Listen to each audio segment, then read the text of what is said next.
Mainit sa mata ang mga magagarang kotse katulad ng Porsche ni Pinoy at iba pang mga mamahaling sasakyan na pinagdidiskitahan ng mga karnaper. Nakakalungkot na dahil lang sa mga kotse, may mga nagbubuwis ng buhay. Ang hindi makakarating sa paroroonan, baka walang sasakyan.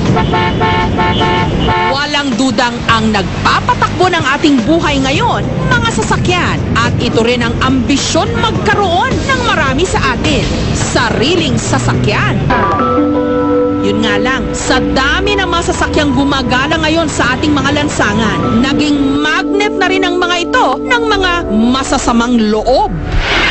Kamakailan lang, ginimbal tayo ng sunod-sunod na mga insidente ng carnapping. Ang masaklap pa rito, pati ang mga may-ari ng sasakyan, pinatay.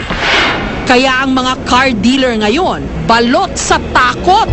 Si Tess, nagbebenta ng second-hand na sasakyan. Doble ingat daw sila ngayon sa mga buyer na nagre-request ng test drive. Si Gilbert naman, minsan nang nanakawan ng motor. Kaya naisipan niyang mag-imbento ng ultimate anti-carnapping device. Isang high-tech na alarm system. Dahil sa GSM technology ng mga cellphone, ginagawa nitong carnap-proof at cellphone-activated ang isang sasakyan. Dalawang klase raw ang kanyang alarm system. Para ma-activate natin ang tax alarm, tatawagan lang natin yung SIM number niya. Okay na yun. So, itong sasakyan na to, protected na to. Pag natrasan to, binuksan mo yung pinto, or tinamper mo yung susi, magre-ring yung cellphone. Testingin natin. Halimbawa, binuksan ng magnanakaw. At pumasok sa loob. Diba? Ikaw nasa opisina ka, so, dapat itong sasakyan nito mag-report sa'yo. Kagaya nito, tumatawag siya.